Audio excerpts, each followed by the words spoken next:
Primero que todo, es imposible no arrancar dando infinitas gracias. O sea, gracias al Jack, gracias a las 60 personas que escuchamos hablar en 4 días. Mi cabeza hasta que explota, mi corazón también. Creo que tenemos grandes desafíos por delante. Y lo que quiero hacer en estos no más de 15, 20 minutos en los que les voy a hablar es quizás transmitirles desde lo más honesto y profundo lo que creo que estamos tratando de hacer, inspirados en ustedes, los alumnos, eh, y inspirados en todos los alumnos que vendrán, pensando una maestría que lo que busca es cerrar brechas, ¿no? Cerrar brechas en múltiples aspectos. Cerrar brechas de distancias y geografías. Brechas que tienen que ver con países que enfrentan desafíos comunes, pero que también van a enfrentar desafíos radicalmente diversos. Brechas entre quienes se entrenan recién saliendo de la universidad y quienes están en la práctica con las manos en la masa. Eh, Brechas entre el saber y el hacer. Y creo que para eso tenemos que reflexionar sobre algo que hemos dicho muchas veces durante estos días y que es el marco de la tremenda conversación que hemos tenido. ¿Qué es lo que es ese urbanismo próximo? Ese urbanismo próximo que tiene estas dos acepciones, ¿no? Esta es una palabra que nos regaló Willy y que nos invitó a pensarla y a reflexionar entre Willy, Ariadna, Álvaro, Matías y el resto del equipo, a pensar qué es lo que significa. Y lo que voy a hacer es hablar primero de lo próximo como lo cercano, y que lo hemos discutido, y perdón, lo voy a hacer desde mi lente, mi punto de vista, muchos ya lo conocen, pero se ha nutrido y se seguirá nutriendo de múltiples capas y matices de todo lo que hemos escuchado en estas fantásticas sesiones de discusión. Y luego voy a hablar de lo próximo como aquello que se viene. Y creo que aquello que se viene radica en reimaginar el proyecto académico y el rol del urbanista en la sociedad. Lo próximo como lo cercano, y lo voy a hacer rápido, ustedes saben que yo estoy convencido que el mundo del futuro va a ser popular, autoconstruido y mal llamado informal. Ayer hablábamos que somos 8 billones de personas, que esos 8 billones de personas se convertirán pronto en 10 billones de personas, 10 billones de personas que no ocuparán cualquier ciudad, sino que ocuparán las ciudades del mundo de la mayoría. Me gustó que recién alguien decía, no me gusta el concepto sur global, porque México no está en el sur, y va a ser uno de aquellas geografías que va a recibir gran parte de esta población. Y es justo este mundo de la mayoría, donde también está el tema de los datos, ¿no? Estas son cuántas personas por segundo van a absorber distintas ciudades en el 2030. Y sabemos que África, por ejemplo, ayer hablábamos de datos, África no tenemos los datos para saberlo, pero seguramente va a ser uno de los que va a estar más explotado. Esto calza perfectamente con aquellas geografías que tienen mayor cantidad de asentamientos autoconstruidos, autoproducidos, vivienda autogestionada. En el mundo el 30% vive en asentamientos autoconstruidos, y en Latinoamérica una de cada 4 familias, el 25% hoy, vive en estos asentamientos. Si el 20% del mundo está todavía por ser construido, el 20% de esas ciudades van a enfrentarse a este tipo de desafíos. Van a tener que ver con esta ecuación que hablábamos ayer, con estas 17.500 personas que día a día son desplazadas de la ciudad formal a la ciudad autoconstruida, ¿no? Y este mundo popular surge, y digo popular para reivindicar lo que se entiende por la autoconstrucción como aquel lugar en el cual el mercado no llega, en un momento en que el urbano sufre por primera vez el colapso, la posibilidad real de un colapso ecológico, que es algo que también hemos tocado fuertemente. Las ciudades son grandes centros de oportunidades, pero a la vez son grandes lugares de emisiones que han calentado el globo a niveles que no lo habíamos pensado anteriormente. Hay grandes esfuerzos a escala nacional, a escalas nacionales y a escalas multilaterales para poder reducir esto, pero aún así, 3 de cada 5 ciudades de más de 500.000 habitantes hoy se encuentran con riesgo de sufrir desastres naturales. Y más aún, las proyecciones climáticas dicen que esto solo puede aumentar. Y cuando miramos los efectos del cambio climático, nos enfrentamos a cosas tan fuertes como el aumento de la temperatura del nivel del mar, que tiene grandes influencias no solo en temáticas como las lluvias torrenciales, sino que va a tener consecuencias en las cadenas productivas, en la alimentación, las olas de calor que van a atravesar todo el continente, cómo se va a levantar el nivel del mar, las lluvias torrenciales que van a cambiar de lugares y una serie de sequías y fuegos que básicamente se resumen en que en la región en la cual nos toca trabajar a la mayoría, que es Latinoamérica, 592 de las 727 principales ciudades de la región van a sufrir lo que llamamos grandes cambios bioclimáticos, ¿no? Esto quiere decir que si ciudades eran áridas, tropicales o desérticas, van a cambiar, el mapa completamente de Latinoamérica va a cambiar, con la Amazonía entre medio quemándose, va a cambiar y vamos a tener un gran desafío de adaptación para poder avanzar en esto. Hablamos de escala, hablamos de autoconstrucción, hablamos de cambio climático. El escenario de nosotros, de los diseñadores, de ustedes que salen hoy día con una maestría a practicar o que vienen practicando, pero quizás con un nuevo lente, cambió radicalmente en un contexto en el cual el tiempo se acabó. Y ahí es donde surge un poco la pregunta de por qué a mí me dan ganas y por qué yo digo que sí y gasto un montón de esa agenda apretada que dice Willy en pasar tiempo acá. Al punto que decidí cambiar de una universidad que estaba con foco en el norte, en Boston, a venir a una universidad que está en España, pero con foco en Latinoamérica, porque estoy convencido que el renacimiento del urbanismo como una disciplina relevante vuelve a ser de radical importancia. Y con esto quiero decir lo que hablábamos también ayer. Esa idea de que refundar de alguna forma lo que en algún momento fue el rol del urbanista y del arquitecto, no en conversaciones que ocurren solo entre urbanistas y arquitectos, sino que son capaces de permear aquellas mesas en las cuales se toman las decisiones. De estar utilizando, estar sentados en aquel momento que ocurre al inicio, cuando más podemos agregar valor y no hacia el final, cuando nos convertimos, cuando el diseño se convierte en un commodity, que alguien te contrata a último momento. Ese cambio tiene que ver con nosotros habiendo dejado y entregado la profesión a otros profesionales. Por ejemplo, solo por darles un dato, de los cerca de 60 millones de refugiados que viven en África subsahariana, los campos de refugiados no son diseñados por urbanistas ni por arquitectos, son diseñados por gente de salud pública. Eso indica que hay sectores de la disciplina de radical importancia que nosotros simplemente le hemos regalado a otros profesionales. El urbanismo como fue concebido en sus orígenes ya no es posible, lo decía también Salvador, la Carta de Atenas ya hay que reimaginarla, y un poco eso nos lleva a pensar a cómo articulamos esta transición con nuevos profesionales, profesionales que puedan atacar el urbanismo con esta segunda parte de lo próximo, con el urbanismo entendiéndolo como aquello que viene, aquello que está por venir.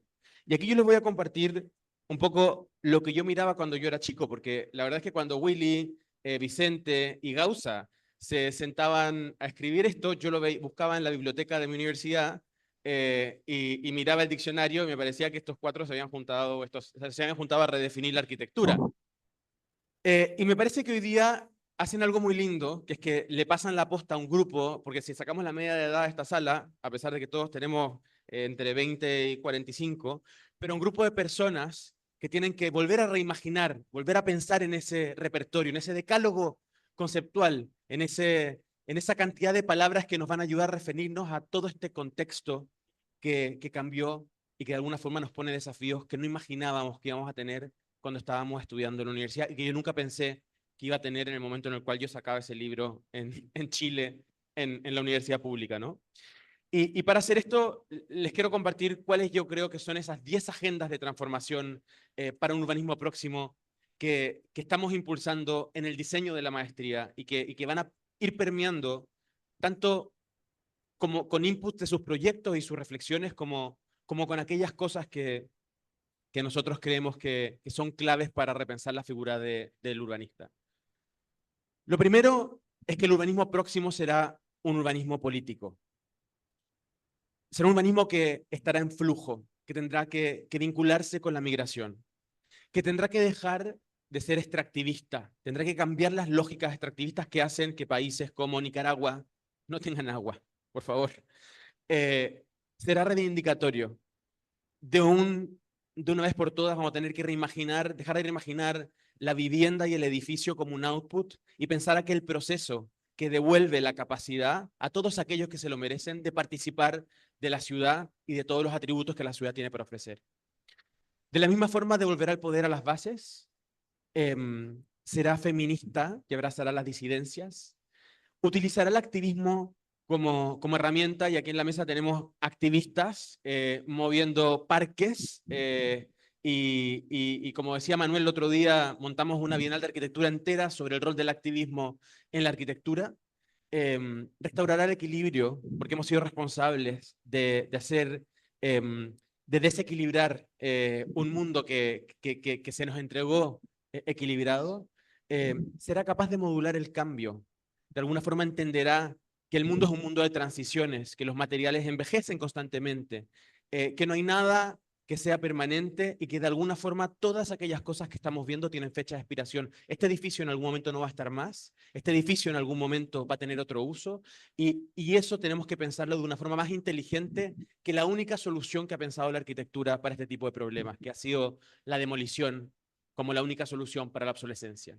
Y por último, vamos a tener que ser capaces de imaginar un urbanismo y una arquitectura que sea capaz de no dejar huella. Y este urbanismo próximo inevitablemente tiene implicancias en cómo imaginamos la pedagogía. Y con esto voy a terminar. Les voy a decir las 10 cosas que estamos tratando de hacer. Un urbanismo próximo será político, vinculado a diseñar relaciones de poder. Cuando digo diseñar relaciones de poder es que vamos a tener que dejar de diseñar solamente edificios, vamos a tener que diseñar sistemas de gobernanza, vamos a tener que diseñar mecanismos de coordinación, vamos a tener que sentarnos y vamos a tener que ser reconocidos como aquellos que son capaces de decir cómo la gente tiene que hablar a través de nuevas plataformas colaborativas. Vamos a tener que reclamar esos dominios como espacios de vuelta, espacios del urbanismo. El urbanismo próximo tendrá que imaginar bioconstrucciones y modelos de sociedad que no sean extractivistas y que contengan ese aumento de barrios populares, porque hay mucho para aprender de aquellas comunidades que han tenido que arreglárselas solos y por fuera de las soluciones de mercado. El urbanismo próximo va a tener que pensar en mecanismos para diseñar y integrar estos 350 millones de migrantes internacionales, de los cuales 200 millones van a ser por efecto del cambio climático. Y vamos a tener que pensar cómo las ciudades van a poder integrarlos para que no terminen de vuelta en asentamientos autoconstruidos y sin sus capacidades. México y todo el triángulo norte de Centroamérica son grandes ejemplos de esas migraciones. Va a tener que encontrar formas de cortar círculos crecientes intergeneracionales de pobreza. Lo decíamos también en la mesa de ayer, cómo hoy y cada vez más, aquel lugar al cual no llega ni el Estado ni el mercado abre el espacio para el crimen. Y eso tiene que ver con la incapacidad que estamos teniendo de imaginar posibilidades para entregar oportunidades de trabajo. La capacidad de generar medios de vida es inevitablemente un desafío de diseño. Es parte de lo que tenemos que pensar nosotros como urbanistas y arquitectos. Vamos a tener que invertir aquellas lógicas de ejecución. No pueden ser siempre las empresas quienes ejecutan. Tenemos que volver a reimaginar no solo las cooperativas, inspirarnos en mecanismos cooperativistas, pero llevarlos a un nivel mucho más allá, que yo hoy día no tengo la retórica ni la palabra ni la estrategia para decirlo, pero sí sé que todo el poder de los cerebros que están aquí en esta mesa podemos reimaginar otras formas de construir la ciudad. El urbanismo próximo va a tener que imaginar ciudades que no sean heteronormativas, que sean abiertas a los géneros y abiertas a las disidencias. Esta es una agenda de radical importancia en un momento en el cual el género es cada vez más fluido y las ciudades tienden a ser cada vez, o siguen siendo, bastante excluyentes, sobre todo en muchas partes de Latinoamérica. Vamos a tener que poder involucrar nuevos actores si queremos llegar a tiempo a los desafíos climáticos. Vamos a tener que descubrir una forma, y esto sí que no lo sé, de adaptar en los próximos 20 o 30 años al menos a un tercio de la población vulnerable de Latinoamérica a la nueva realidad climática, porque si no, simplemente no van a estar más. O sea, no van a estar más. No solo no van a ser desplazados, no van a poder subsistir. Y no van a poder subsistir no porque se les va a inundar la casa y se les va a llover la casa y porque va a haber un incendio que los va a hacer relocalizarse, porque no van a tener medios de vida para poder comer, porque se van a transformar las cadenas productivas. Y ese problema no es un problema solo de arquitectura y del urbanismo, es un problema también de cómo imaginamos el campo de acción que es regional de la arquitectura y el urbanismo. El urbanismo próximo tendrá que ser capaz de imaginar ciudades que sean ligeras, ajustables y transformables, porque hoy, y más lo sabemos, ya no nacemos y morimos en la misma ciudad, sino que nos movemos de forma mucho más fluida. Y por último, vamos a tener que pensar en tramas urbanas que sean transformables, circulables, ajustables y, como decía antes, que no dejen huella. Lo que quiero decir con esto, y es que de alguna forma hay que desafiar esta idea que en el 94 nos regalaba Rem Koolhaas en su celebrado artículo Whatever Happened to Urbanism, diciendo que simplemente había que declarar que no había crisis, redefinir nuestra relación con la ciudad, no como sus creadores, sino que simplemente como sus sujetos y aquellos que la apoyan. Eh, lo que decía Rem, hoy lo único que nos queda es la ciudad. Era casi era casi una especie de, como de statement pesimista, diciendo, ¿para qué queremos urbanistas? Es un texto que parte diciendo, es paradójico que en el momento en el cual el mundo se convirtió completamente urbano, el rol del arquitecto y del urbanista es completamente irrelevante. Yo creo que hay que agarrar esta frase, que está muy al centro de cómo se enseña, cómo se piensa y cómo se practica la arquitectura, y hay que rayarle unos pedazos. Hay que rayarle esos 5 pedazos de ahí y hay que reformular la frase de esta forma. Y hay que decir, ¿qué pasa si reconocemos que sí hay una crisis? ¿Qué pasa si redefinimos nuestra relación con el urbanismo no como sus prisioneros, sino como sus diseñadores? Cuando quiero decir esto, ¿qué pasa si hacemos lo que estamos tratando de hacer en esta maestría, que es desafiar esos principios de dónde trabajamos, cómo pensamos, cuáles son las herramientas que enseñamos, cuál es el lugar que tenemos que jugar como urbanistas? Porque de verdad creo que frente a los desafíos que hemos conversado en estos 4 días, el urbanismo es todo lo que tenemos. Y para terminar, solo quería decirle esto porque me pareció muy lindo lo que decía ayer Salvador. Creo que el futuro y la esperanza está en manos de los diseñadores y en este caso está en manos de ustedes, de los alumnos que hemos tenido el placer de formar, de pasar tiempo y ojalá de todos aquellos que sigan viniendo y creciendo en esta gran familia que somos el JAC y en este proyecto al cual les digo, está muy cercano a mi corazón, al corazón de muchas personas que hoy están sentadas aquí y que estoy seguro que va a cambiar la forma en que en los próximos años nos vamos a referir al urbanismo, a la arquitectura y a la ciudad. Muchas gracias.